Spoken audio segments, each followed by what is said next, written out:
ఖాళీ చేయండి. ఈ వార్తలు వెనగాల్సి వహించుకుని ఈ ధర్మశాస్త్రం ఆశ్చర్యకరమైన సంగతులు నేను చూసినట్టు సహాయపడండి. ప్రభావ మరోసారి కూర్చుని వెళ్ళబట్టిలో రావాల్సిన తీసుకొచ్చిన సంఘాల సహవాసాలు ఆయన జ్ఞాపకం చేసుకుని ఆయన ఇదో ఆయన 90 దాసులంతా 20 దాసులందరూ జ్ఞాపకం చేయండి. ఆయన ఆత్మతో సచివులు ఆరాధించండి. ఆత్మతో నిలబడని సహాయపడండి. ఘనత మహిమ ప్రభావాలు యేసు ప్రభు నామములో స్తుతించి ప్రార్థించి అడిగి వేడుకుంటున్నాం. ఆమేన్.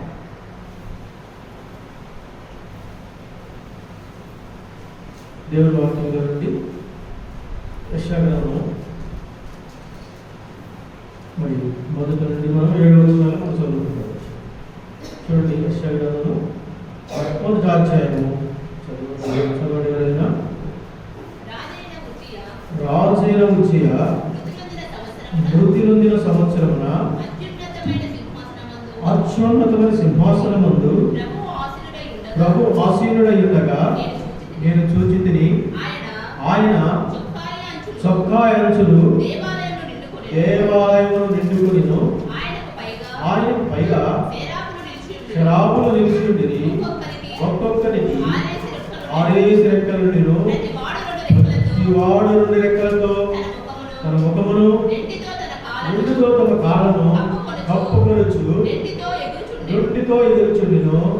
వారు సైన్యములకు అధిపతి యెహోవా పరిశుద్ధుడు పరిశుద్ధుడు.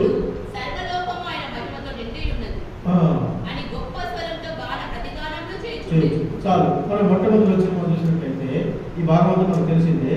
కానీ ఇక్కడ మొట్టమొదటిగా వచ్చినాము అంటే దానికన్నా ముందు ఒక విషయం చెప్తాను.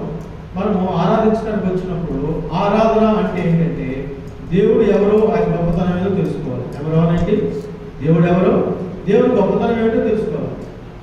రెండవది, మానవుడు ఎటువంటి పాపం ఎటువంటి మరి పాపంలో ఉన్నటువంటి వాడు అది తెలుసుకోవాలి. మూడవది, ఆ దేవుడు మానవుడి కొరకు ఏం చేశాడో తెలుసుకోవాలి. దైవత్వం యొక్క గొప్పతనం తెలుసుకోవాలి. రెండవది, మానవుడి యొక్క పతనాలు తెలుసుకోవాలి. మూడవది, దేవుడు మరి మన ఎడల తన ప్రేమను వెల్లడిపరిచి మానవుని ఏ విధంగా రక్షించాడో ఈ 3 విషయాలు మనం తెలుసుకుంటే మనము ఆరాధన అనేది మనకు అర్థమవుతుంది. కనుకనే మొట్టమొదటిగా మనం చూసినట్లయితే దేవుని యొక్క గొప్పతనాన్ని మనం చూస్తాం. దేవుని గొప్పతనాన్ని మనం చూస్తాం అంటే అందుకని ఇక్కడ చూడండి, మనం దేవుని గొప్పతనము అంటే మనము తిమోథె రాసిన మొదటి పత్రిక 6వ అధ్యాయం 15వ వచనం చదవండి. తిమోథె రాసిన మొదటి పత్రిక 6వ అధ్యాయం 15వ వచనం. శ్రీమంతుడును అద్వితీయుడునగు సర్వాధిపతి యుక్త కాలములందు ఆ ప్రత్యక్షతను కనపరచును. ఆ సర్వాధిపతి రాజులకు రాజును ప్రభువులకు ప్రభునై ఉన్నాడు. సమీపింపరాని తేజస్సులో ఆయన మాత్రం వసించు అమరత్వం గలవాడై ఉన్నాడు. మనుషులు ఎవడును ఆయన చూడలేదు, ఎవడును చూడలేడు. ఆయన ఘనతయు శాశ్వతమైన ప్రభావమును కలిగి ఉండుగాక. ఆమేన్. కానీ ఇక్కడ దేవుడు గొప్పదండి. సమీపింపరాని తేజస్సులో తన మాత్రం వసించు అమరత్వం గలవాడై ఉన్నాడు. మనుషులు ఎవరు చూడలేదు, చూడలేడు. కనుక ఆయన శాశ్వతమైన మహిమ ఘనత ప్రభావములు కలిగి ఉండుగా. కానీ దేవుడు పొగడబడుతున్నాడు, పూజించబడుతున్నాడు. ఇంకొక విషయాన్ని మనం కూడా చూసినట్లయితే చదవండి, ఇర్మియా గ్రంథంలోకి రండి. ఇర్మియా 10వ అధ్యాయము 12వ వచనం. ఇర్మియా గ్రంథము 10వ అధ్యాయము 12వ వచనం. ఇర్మియా 10:12. ఆయన తన బలము చేత భూమిని సృష్టించినాడు, తన జ్ఞానము చేత ప్రపంచమును స్థాపించినాడు, తన ప్రజ్ఞ చేత ఆకాశమును విశాలపరిచినాడు. ఆయన ఆగ్నేయగా జలరాశులు ఆకాశ మండలములో పుట్టును. భూమి అంతర్భాగము నుండి ఆయన ఆవుని యొక్క చేయగా వర్షము కలుగుగా ఆయన మెరుపును పుట్టించు. తన ధనాగారం నుండి గాలిని రావించుచున్నాడు. చాలు. ఇక్కడ ఏం రాయబడిందంటే దేవుని యొక్క గొప్పతనం అంటే దేవుని యొక్క ఎంతమంది బలం కలిగిన వాడు మనం చూస్తే ఇక్కడ తన బలము చేత ఏం చేశారంట భూమిని సృష్టించి. కనుక ఈ భూమిని ఒక గడ్డి భూమిని కూడా మనం సృష్టించలేము, ఏ సైంటిస్ట్ కూడా సృష్టించలేము. తన బలము చేత ఈ భూమిని సృష్టించినాడు, తన జ్ఞానం చేత ప్రపంచములు స్థాపించినాడు, తన ప్రజ్ఞ చేత ఆకాశమును విశాలపరిచినాడు. ఆయన ఆజ్ఞ ఇచ్చినప్పుడు ఆకాశ మరి మండలముల నుండి జలరాశులు పుట్టి మరి భూమి మరి అంతర్భాగం నుండి ఆవుని ఎక్కజేసి ఆయన వర్షమును ఉరుపులు మెరుపులు పుట్టించి వర్షం కురిపిస్తున్నాడు. అంతేకాకుండా తన ధనాగారం నుండి గాలిని లాభిస్తున్నాడు. కనుకనే ఈ ఆయన చేసిన భూమి మీద మానవుడు ఉంటున్నాడు, ఆయన చేసిన ప్రపంచంలో మనుషుడు ఉంటున్నాడు. ఆయన మరి ఆకాశమును విశాలపరిచి ఆయన ఆకాశం కింద ఉంటున్నాడు మానవుడు. అంతేకాకుండా తన గాలి తన ధనాగారం నుండి గాలిని రప్పిస్తున్నాడు. కానీ ఈ గాలిని మానవుడు తీసుకొని బ్రతుకుతున్నాడు. అదేవిధంగానే మరి చూసినట్లయితే ఆయన తన బలము చేతే కాకుండా ఇంకొక మాట కూడా చూద్దాం. చూడండి, ఆదికాండం రండి, 2వ అధ్యాయం 7వ వచనం. ఆదికాండము 2వ అధ్యాయము 7వ వచనం. దేవుడైన యెహోవా నేల మట్టితో నరుని నిర్మించి వాని నాసికారంధ్రములలో జీవవాయువు ఊదగా నరుడు జీవాత్మ ఆయను. కనుక భూమిని, ఆకాశమును, పంచభూతములను, వర్షములను, గాలిని రావిస్తున్న దేవుడు ఆయనే. ఇక్కడ ఏమంటాడంటే నేల మట్టితో నరుడు నిర్మించి వారి నాసికారంధ్రములలో జీవాయువు ఊదగా నరుడు జీవాత్మాయను. కనుకనే మానవుడు ఏ విధంగా దేవుడు చేశాడంటే నేల మట్టితో చేసినాడు, తన స్వరూపమందు చేసినాడు. వారికి ఏం చేశాడంటే వారి నాసికారంధ్రములో జీవవాయువులకు నరుడు జీవాత్మ. కనుకనే సృష్టిని చేసిన దేవుడే మానవుడు తన స్వరూపమందు చేసిన దేవుడు ఆయన. అందుకనే మరి మనం చూసినట్లయితే ఇక్కడ తన నాసికారంధ్రంలో ఏముందంట జీవవాయువు వదిలి.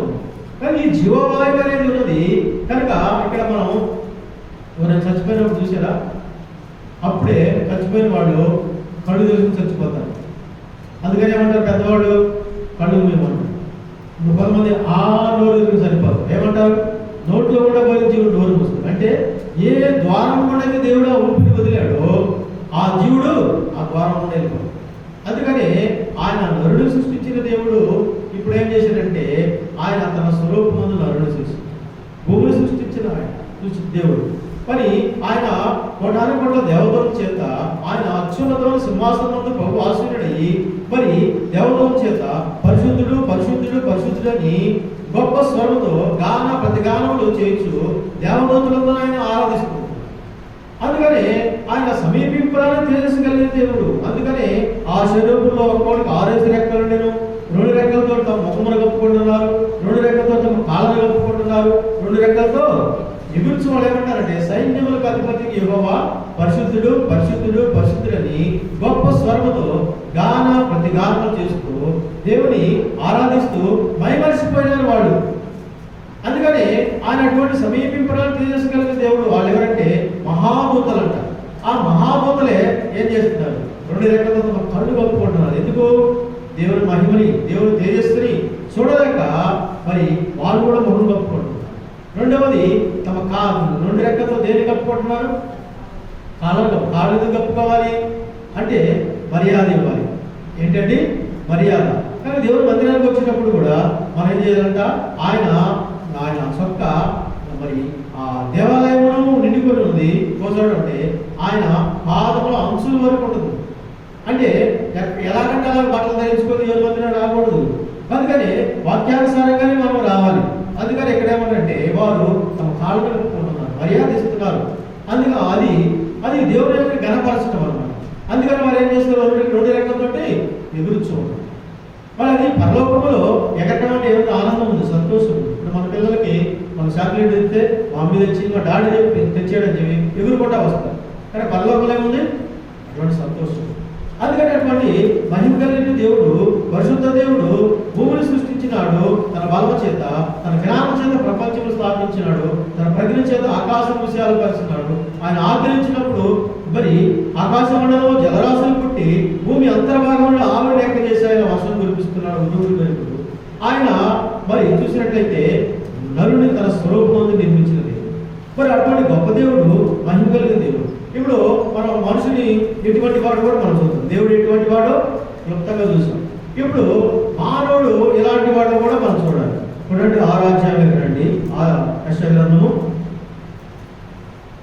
6వ అధ్యాయం మొదటి వచ్చిన చదువు. ఒకటే వచ్చింది మొదటి వచ్చింది.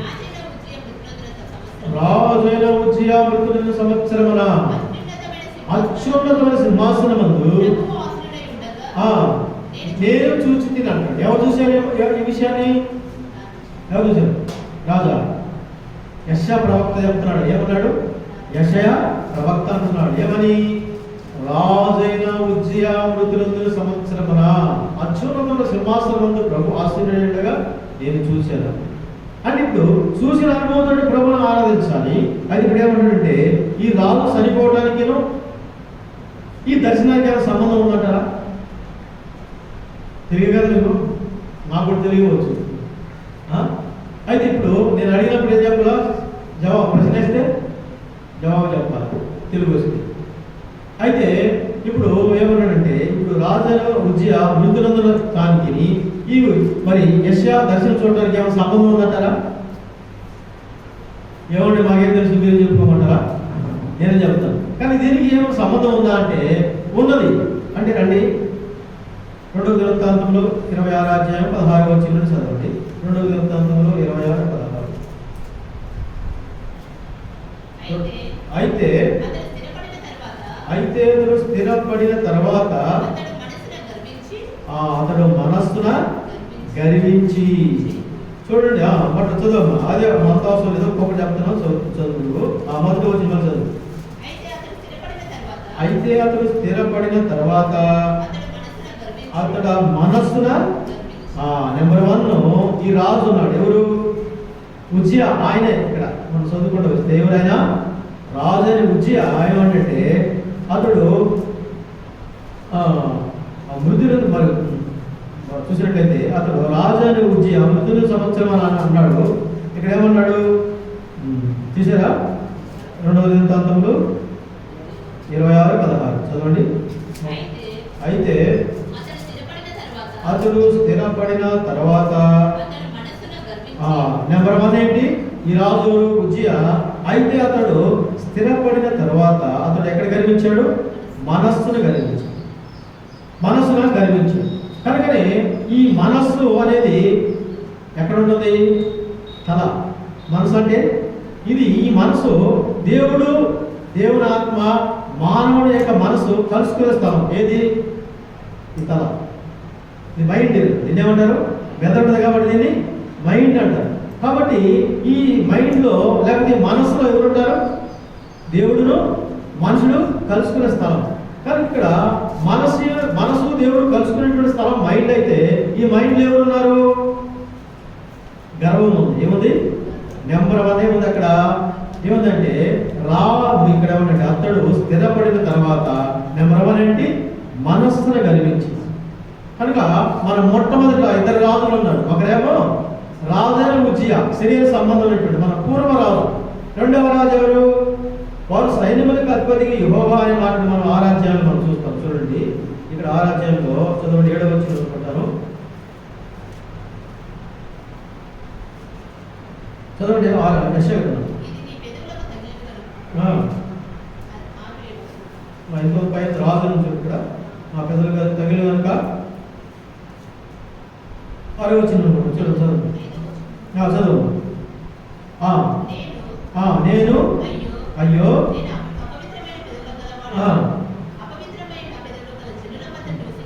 నివసించేవాడును. ఆయన ఎవరు? రాజును. ఆయన ఎవరైనా రాజును, సైన్యాలకు అధిపతి అయిన యెహోవా ఆయన. కాబట్టి ఇప్పుడు మొదట రాజు ఎవరు? మన రాజు అర్థమవుతుందా? మొదటి రాజు ఎవరు? ఉజ్జియా. ఎవరు? ఉజ్జియా. కనుక ఈ ఉజ్జియా ఇక్కడ ఈ ప్లేస్ లో ఉండవలసింది ఎవరు? యేసుప్రభు ఉండాలి. ఎక్కడ ఉండాలి? మనసులో ఎవరు ఉండాలి? యేసుప్రభు ఉండాలి. కానీ ఇక్కడ ఎవరున్నారు? రాజైన ఉజ్జియా. రాజైన ఉజ్జియా ఉన్నాడు. ఆ రాజైన ఉజ్జియా ఏముంది? గర్వం. ఏముంది? గర్వం. అంటే మనిషి ఎలాంటి వాడు? ఆ రాజు ఉన్నప్పుడు మనం కూడా గర్విస్తుంది. నెంబర్ 1 ఏంటి? గర్విస్తుంది. కనుకనే తర్వాత ఏమైపోయాడు? చదవండి ఆ అధ్యాయం. అతడు మనస్సున గర్వించి చెడిపోయాను కనుక ఏం చేస్తాడు? మనసున అతడు గర్వము, తర్వాత అతడు స్థిరపడిన తర్వాత అతడు మనస్సును గర్వించినాడు. రెండవది అతడు గర్వించినాడు. రెండవది ఏం చేశాడు? మరి చెడిపోయినాడు. నెంబర్ 1 గర్వించినాడు, రెండవది చెడిపోయినవాడు. చెడిపోయినవాడు ఏం చేస్తాడు? మంచి పనులు చేస్తాడు, చెడ్డ పనులు చేస్తాడు. అందుకని నెంబర్ 1 మనము మన రాజు గర్విష్ఠుడు, మన రాజు చెడిపోయినవాడు, మన రాజు ఎవరు? చెడ్డ పనులు చేసేవాడు. అందుకనే మనము కూడా మన పూర్వం ఉన్నటువంటి మన రాజు ఎటువంటి వాడంటే మరి గర్విష్ఠి, చెడిపోయినవాడు, చెడ్డ పనులు చేసేవాడు. తర్వాత అతడు చదవండి 17వ వచనం 16 నుండి. అతడు మనసును గర్వించి చెడిపోయిను. అతడు ధూపపీఠం మీద ధూపం వేటికై యెహోవా మందిరంలో ప్రవేశించి తన దేవుడైన యెహోవా మీద ద్రోహము చేస్తున్నాడు. 4వది ఏంటి? ద్రోహం చేస్తున్నాడు, అంటే తనంత కానిదాన్ని. ఇప్పుడు అయితే ఇక్కడ మనం 4వది అంటే పాపం చేసేవారు. ద్రోహం అంటే ఎవరికి ద్రోహం చేస్తున్నాడు? దేవుడైన యెహోవా మీద ద్రోహం చేస్తున్నాడు. నెంబర్ 1 గర్విష్ఠి, నెంబర్ 2 చెడిపోయినవాడు, చెడ్డ పనులు చేసేవాడు. 4వది మనం చూసినట్లయితే యెహోవా మీద మనం పాపం చేస్తున్నామంటే ఎవరికి ద్రోహం చేస్తున్నాము? భార్య భర్తకు ద్రోహం చేయటం లేదు, తల్లిదండ్రులు పిల్లలకు చేయటం కాదు. నెంబర్ 1 పాపం చేస్తున్నామంటే దేవుడికి ద్రోహం చేస్తున్నాం, దేవుడికి వ్యతిరేకంగా పాపం చేస్తున్నాం. కనుకనే ఇక్కడ ఏమంటాడంటే 4వది యెహోవా మీద ద్రోహం చేసినాడు. యెహోవా మీద ద్రోహం చేయగా 17వ వచనం. యాజకుడైన అజర్యాయు అతనితో కూడా ధైర్యవంతులైన 8 మంది అతని వెంబడి లోపలికి పోయి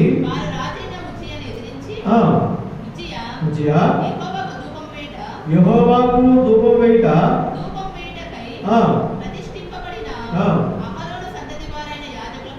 పనే కానీ అక్కడ ఇక్కడ ఏమన్నాడంటే గుర్తు పెట్టుకోండి, రాసుకోండి. నెంబర్ 1 చెడిపోయిన మనం గర్విష్ఠులు, రెండవది చెడిపోయిన వాడు, చెడ్డ పనులు చేసేవాడు, దేవుడికి పాపం చేసి తిరుగుబాటు చేసేవాడు. 5వది మనం కానిదాన్ని ఆశపడేవాడు. ఏంటి?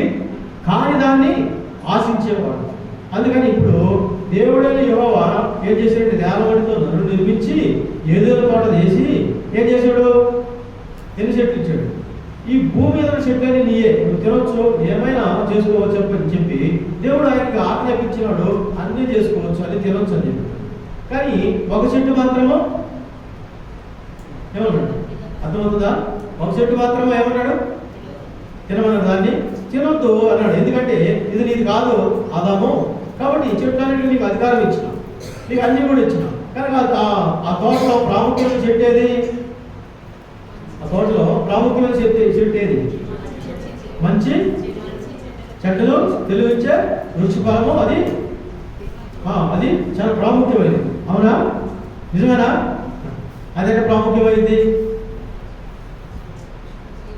తినొద్దన్నది ప్రాముఖ్యం ఎట్లా అవుతుంది? ఏది ప్రాముఖ్యమైనది చెప్పండి, ఆలోచించండి. అక్కడ జీవవృక్షం ఒకటి ఉంది. టైం అయిపోతుంది, నేను చెప్తాను. ఏముంది అక్కడ? జీవవృక్షం ఉంది, అది ప్రాముఖ్యమైనది తోట అన్నింటిలో కన్నా. ఇది తోట చెట్లన్నింటిలో ఇది పనికిరాని చెట్టు. ఏది? ఈ మంచి చెట్లను తెలివిచ్చే వృక్షము, ఇది పనికిరాని చెట్టు. పనికొచ్చే చెట్టు ఒకటి ఉంది, దాన్ని తినొచ్చు, జీవించవచ్చు, యుగయుగాలు ఉండవచ్చు. దాని జోలికి పోలా. దేని జోలికి పోయాడు?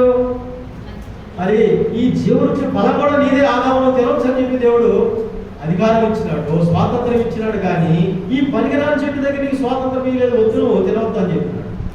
నువ్వు తింటే చచ్చిపోతావని చెప్పాడు. కానీ దేన్ని ఆశించాడు ఆదామావా? వద్దన్న దాన్ని, పనికిరాని దాన్ని. అందుకనే మన రుచిగా ఉండదు. పొరిగింటి పుల్లకూర పొరిగింటిది బాగుంటుంది, కానీ మన ఇంటిది బాగుంటుంది. ఎందుకని?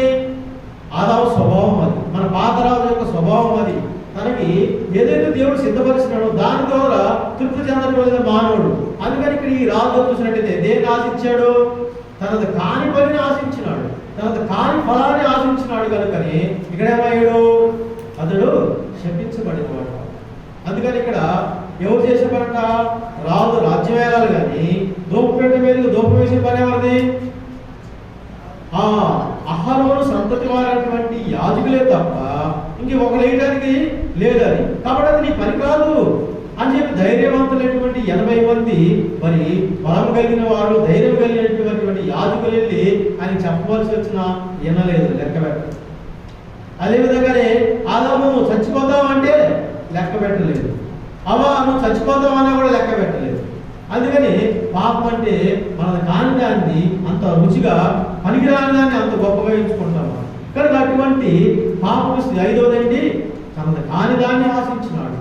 అయితే అందుకని మన రాజు ఎవరంటే తనది కాని దాన్ని ఆశపడు. కనుకని మన మనసు యొక్క, శరీరం యొక్క కోరికలు ఆ వాయుమండల సంబంధంలో అధిపతి మన అధిపతి.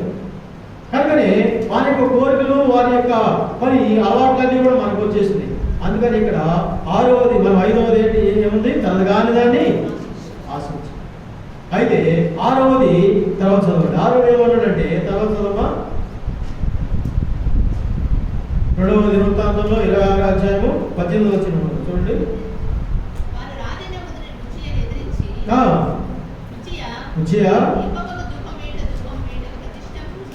ప్రతిష్ఠింపబడిన యాజకుల పనే కానీ దీని పని ఏంటి, పరిశుద్ధ స్థలం నుండి బయటికి పొమ్ము. పాపం ద్వారా శాపము, శాపం ద్వారా మరణం. ఏమైంది, పాపం ద్వారా శాపము, శాపం ద్వారా మరణము. అదేవిధంగా ఇప్పుడు ఏమయ్యాడు, పాపం చేస్తున్నాడు. తన కాని దాన్ని ఆశించిన ఆదాము ఏం చేశాడు, దేవుడు నా బుజ్జి పెట్టే కదా, నా కన్న పెట్టే కదా అని చెప్పి ముద్దు పెట్టుకోలేదా, ఏం చేశాడు, ఏదో తోటలో నుండి వెళ్ళగొట్టాడు. ఆ పరిశుద్ధ స్థలంలో నుండి ఇప్పుడు ఏమైపోయాడు, దేవుని ఆలయంలో నుండి రాజు బయటికి వెళ్ళిపోయాడు. అందుకని ఇక్కడ మనం చూస్తే ఇటువంటి సృష్టికర్త దేవుడు కూడా ఆ గౌరి ఎలుక ఆయన కూడా సిలువలో మరి మన కొరకు మరణించింది. కనుక 6వది, 7వది అక్కడ ఏమైనా అక్కడ ఉందంటే కుష్టి రోగం వచ్చింది. ఆయనకి ఏమొచ్చింది, కుష్టి వచ్చింది. అందుకని 7వది మనం కూడా పాపం అనేటువంటి కుష్టితోటి మనము దేవుని దగ్గరికి వెళ్ళలేని వారుగా మనం. అందుకని అటువంటి మానవుడి యొక్క స్థితి అటువంటి. నెంబర్ 1 ఏం చేశాడు, గర్వించినాడు, గర్వం చెడిపోయిన వాడు, చెడ్డ పనులు చేసేవాడు, దేవునికి వ్యతిరేకమైన కార్యం మరి దేవుని మీద తిరుగుబాటు చేసేవాడు. 5వది అయితే తనది కాని దాన్ని ఆశించిన వాడు. 6వది దేవుని పరిశుద్ధ స్థలంలో నుండి బయటికి వెళ్ళగొట్టబడిన వాడు. 7వది పాపం అనే పుష్టంతో నశించిపోయినవాడు. అందుకని గవిని ఎలుపులో ఉన్నాడు. అది మరి ఆ రాజు, కానీ ఈ రాజు మృతి నొందితే కానీ ఏమయ్యాడు, రాజైన ఉజ్జియా మృతి నొందిన సంవత్సరమన. నువ్వు ఏ సంవత్సరం అయితే, ఏ రోజైతే మృతి చెందేవో ఇప్పుడు ఎవరు చూస్తావు, నువ్వు అత్యున్నతమైన సింహాసనమందు ప్రభు ఆశీనుడైనటువంటి ఆ సృష్టికర్తను మనం చూడగలుగుతున్నాము. ఆ సింహాసనం మన హృదయంలో వేయబడుతుంది. కాబట్టి మనం కూడా దేవదూతల వలె మహానందముతో, సంతోషముతో దేవుని పరిశుద్ధాలంకారం ధరించుకొని దేవుని ఆరాధించేటువంటి కృప మనకి ఇవ్వబడతాం. కనుక వాడు చచ్చితే కానీ ఈ రాజు మనలోనికి రాడు. అందుకని ఆయన అయ్యో నేను అపవిత్రమైన పెదవులు గలవాడును, అపవిత్రమైన పెదవుల గల జనుల మధ్య నివసించేవాడును, రాజును సైన్యములకు అధిపతికి యెహోవాను నేను కన్నులారా చూచాను. కనుకనే చూసినప్పుడు పాపం కనబడింది. కనుకనే ఆ శరాబుల్లో ఒకడు వచ్చి కారులో తీయబడిన నిప్పులు తీసి నీ పెదవులకు తగిలి కనుక నీ పాపములకు ప్రాయశ్చిత్తమైన నీ దోషము తొలగిపోయాను. కనుకనే మానవుడు, దేవుడు ఎటువంటి వాడు చూసాము, మానవుడు ఎటువంటి వాడు చూసాము. ఇప్పుడు మరి నీ జీవితంలో కూడా ఈ రాజు అనే ఉజ్జియా చచ్చిపోయాడా, బతికున్నాడు? ఇంకా చచ్చిపోతే నువ్వు పెదవులతో ఆరాధన దేవుడు వినడు. ఏం చేయాలా, మనము మన రాజు అయినటువంటి మొట్టమొదటి రాజు ఉజ్జియా చచ్చిపోవాలి. కానీ వాడు చస్తే కానీ ఎవరు, ఈ రాజుని చూడడు. ఆ రాజు ఎవరు, సైన్యములకు అధిపతి యెహోవా, పరిశుద్ధుడు పొగడబడినటువంటి మహిమ కలిగిన రాజును మనం చూసి ఆరాధించగలం.